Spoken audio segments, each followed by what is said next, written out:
건강하게 즐기는 알찬 건강정보 헬스인 뉴스입니다. 안녕하세요. 헤아림 한의원 강남점 주성환 원장입니다. 오늘은 자율신경 실조증에 대해서 이야기를 드릴까 합니다.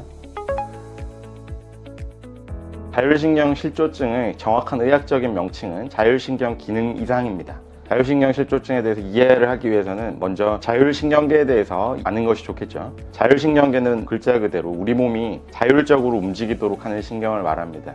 우리가 가령 팔을 뻗거나 목을 움직이거나 이런 것들은 자연스럽게 내 의지에 따라서 움직일 수 있죠. 이렇게 의지에 따라서 움직이는 신경을 체성신경이라고 합니다.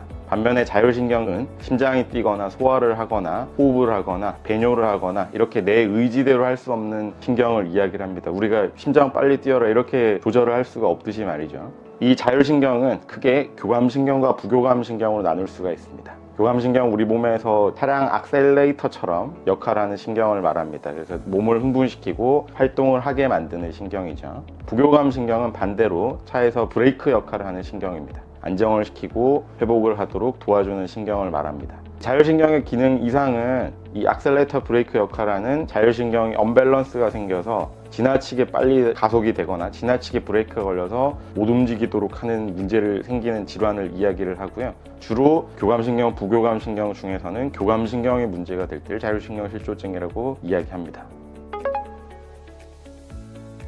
교감신경은 우리 몸의 흥분을 유발을 합니다. 쉽게 말하면 격렬한 운동을 할 때를 생각하면 쉽습니다. 우리가 운동하면 심장은 빨리 뛰고 머리 맑아지고 숨이 거칠어지고 얼굴이 붉어지고 전신에 땀이 나잖아요. 이와 같이 정상적일 때는 교감신경은 두뇌를 각성하게 하고 심장을 적당히 빨리 뛰고 혈압을 높이고 호흡을 빨리 해서 산소를 받아들이게 하고 간에서 에너지 생산을 도와서 체온을 상승시키고 이런 것들을 주관을 하게 됩니다. 근데 교감신경이 운동을 하지 않는 경우에도 지속적으로 계속 흥분을 하는 경우에는 이 신경 반응이 과도하게 나타나서 여러 가지 증상들이 유발이 됩니다. 두뇌가 지나치게 각성돼서 불면이 생기고 어지럽고 머리가 아프고 심장이 빨리 뛰어서 중거림이 심하게 발생하고 호흡이 거칠어져서 가슴이 답답하고 숨이 잘 안 쉬어지고 에너지 생산이 과도해져서 발열이 심하게 나거나 홍조가 생기거나 떨림이 생기는 등의 증상이 나타나는 것이죠. 반면에 부교감신경은 우리 몸을 안정 회복하도록 합니다. 그래서 힘이 빠지거나 나른해지고 소화 기능이 개선이 되고 이런 것들이 다 부교감신경의 역할인데 이 신경이 과도해지는 경우에는 혈당이 지나치게 떨어지고 대소변이 너무 잦게 나타나거나 몸이 붓거나 굉장히 피곤한 양상들을 나타내게 됩니다. 이처럼 이제 시속 역할하면서 왔다 갔다 움직이는 자율신경 균형이 깨져서 증상이 나타나는 것을 자율신경 실조증이라고 부르는 것입니다.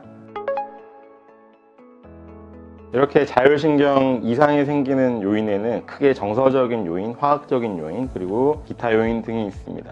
이 정서적인 요인은 말 그대로 스트레스를 아주 장기간 받는 것을 말합니다. 임상적으로 재밌는 게 자율신경 실조증 환자분들이 진료실에 오면 본인은 스트레스를 별로 안 받는다고 이야기를 합니다. 이런 일이 일어나는 이유는 뇌의 처리 방식이 서로 다르기 때문인데요. 두뇌는 스트레스 받으면 신체적 반응을 해야 될지 정서적 반응을 해야 될지 판단을 하게 됩니다. 정서적으로만 영향을 받는 경우에는 이제 매사에 걱정이 많아지고 불안해지는 쪽으로 이 정보가 올라가게 되는 것이고요. 반면에 신체적으로 반응하는 경우에는 변형계라는 곳에서 자율신경을 신호를 내려보내서 신체적인 흥분이 주를 이루게 됩니다. 그래서 스트레스 많이 받는 경우에는 인지는 되지 않지만 신체적으로 계속 문제가 되고 특히나 교감신경이 문제가 돼서 두통이나 어지럼증, 떨림, 두근거림, 호흡곤란, 홍조 이런 등의 증상이 나타나는 것입니다. 두 번째는 화학적인 요인인데요.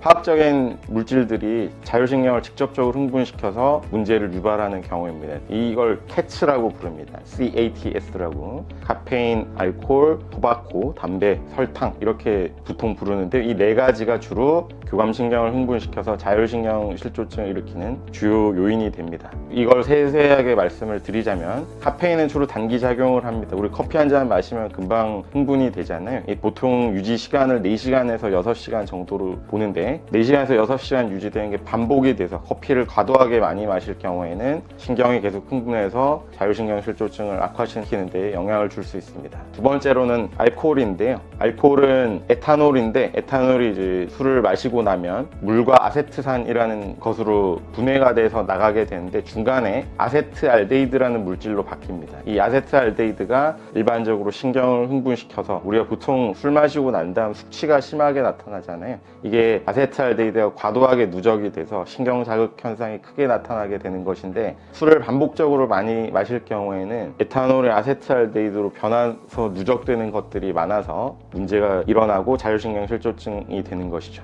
마지막으로 담배나 설탕 같은 것들도 장기간 노출해서는 신경을 흥분을 시켜서 문제가 되게 만듭니다. 그래서 방금 말씀드린 것처럼 카페인, 술, 담배, 설탕 등은 자율신경실조증이 있다 그러면 최대한 조심해 주시는 것이 좋겠습니다.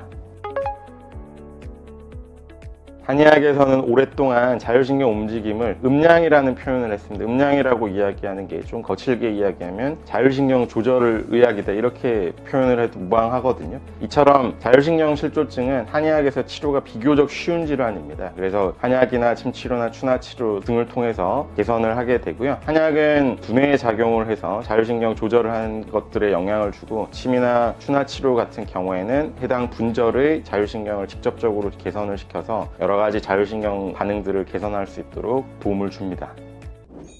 지금까지 더 건강하게 즐기자 헬스인 뉴스였습니다.